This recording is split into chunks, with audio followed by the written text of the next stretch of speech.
We're almost there. Only one more Aqua Grunt to beat, and then we can face off with our first Team Aqua superior, so to speak, Aqua Admin Shelly. And one thing to mention about that battle is that in Ruby, of course, you fight against Team Magma here, and you face an admin from Team Magma that is not an Emerald. Her name is Courtney. And yes, as I said, she's not an Emerald, though you fight against Tabitha twice, once in Mount Chimney and the other time in that double battle with Steven against Tabitha and Maxie at the Space Center in Moss Deep, but you never fight Courtney and Emerald. So just thought I'd mention this completely forgotten character, not that the Aqua and Magma admins are anything at all to remember, especially compared to the Galactic admins, commanders rather, because the name of the officers, so to speak, varies depending on the team. Team Rocket has executives, Aqua, Magma, and Cypher have admins, and Team Galactic has commanders. So that's it for the last Aqua Grunt for this place, so I'm going to be fighting off against Aqua Admin Shelly for the right to get a cast form. Not that I'm going to use it, they could probably put it to better use than I can, but hey, they're the villains. We can't let them have their way. I'd go with absolutely fearless, because you're not one to call anyone ignorant. Do you even have any idea what your boss wants to do? Bring Armageddon upon the world by sending forth a never-ending torrent of rain? And yes, I know Shelly's got lots and lots of hair, but she's no mirror beat, let me tell you that. So we're starting off against a Carvanha, yet another one, and at this point of the game, I would have imagined that she would have a Sharpedo at least, but I guess not, and as just like I did with every Carvanha before then, I took it down very easily, and Poochyena now, I think that's her last Pokemon actually, so she's got a very weak one and a meh one, so this is barely anything more than a glorified grunt, so this was so easy. One flamethrower, one double kick, and that was it. Intimidate or not, those Poochyenas are pathetically easy.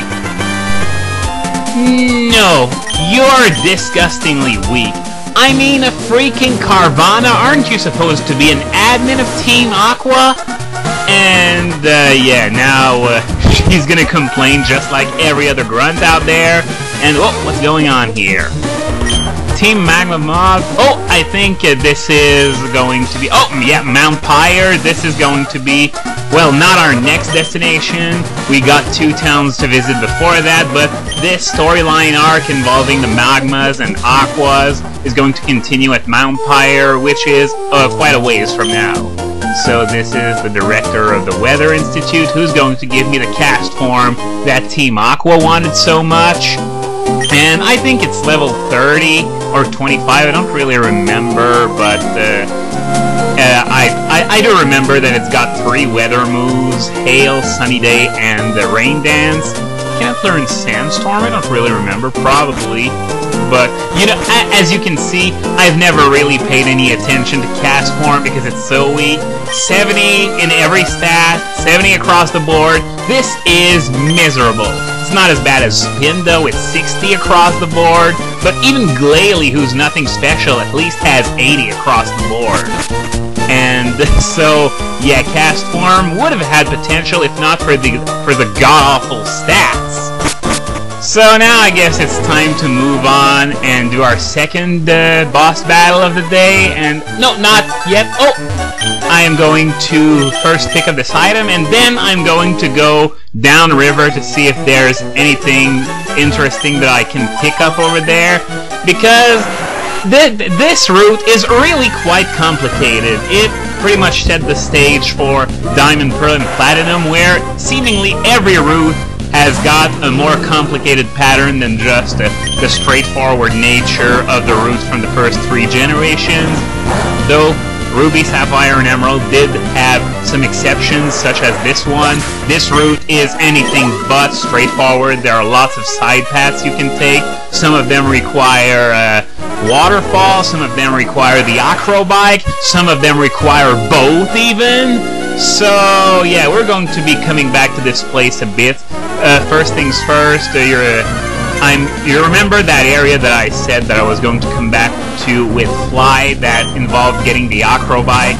Well, this still stands. I'm gonna wait until I get the ability to fly outside of battle, because May's gonna give me the Fly HM once I beat her, but I can only use it in battle until I get to Winona, beat her, and gain the ability to use Fly out of battle. And it doesn't look like there are any items in this patch of grass, even though there's a square that has no grass on it, which is usually a sign of there being an item there, but I guess this wasn't the case here. Anyway, I was talking about the weather earlier on, and I think it was AttentionDeficitGuy on the channel's main page who suggested that hail should be made more useful somehow. And it's true that it's still the worst of the 4 weather effects, even though there are all those snow cloak Pokemon that take advantage of it, and there's also Blizzard's accuracy that's increased. But yeah, it's still the worst of the 4, so it wouldn't need something else. And something that's been brought up, come on! Aren't there any items there? Well, it doesn't look like it, because this leads to a bush that can be cut down with secret power to make a secret base, which, well, there's no point in making a secret base, especially in a place as far-flung as this, so I'm just going to pass. But anyway, the idea that I've seen the most to increase hail would be to increase Ice type's defense by 50% in hail, just like Sandstorm increases the special defense of Rock types by 50% in a Sandstorm. So there would be a problem with it though, and it's that this boost would apply to some of the same Pokemon that already have Snow Cloak. For example, let's take Mamoswine. It would have the 20% evasion boost from Snow Cloak and a 50% defense boost. Wow, Leaf Stone! So if you want a Leaf Stone without having to steal a shard off of a Pokemon, then you know where to look. All you need is Surf. But anyway, the thing with Sandstorm, as I was about to say, is that there's no Rock type to get both a Sandveil boost and a special defense boost. All those who have Sandveil are either Ground types or Cacturn. So there's nothing broken about that.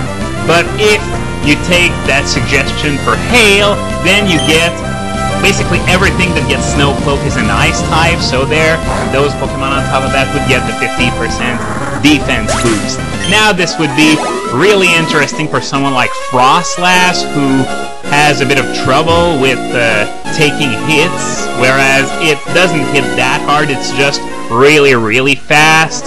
And I'm going back to the Institute to heal, and now there are a few NPCs to talk to, so I'm gonna do that to end this video, and I'm going to fight May in the next one, I guess.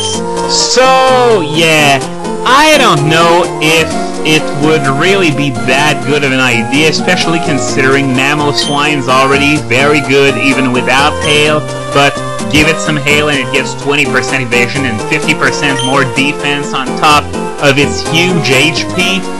And I don't think that would make it broken, actually, but it would definitely make it a high overused Pokemon for certain.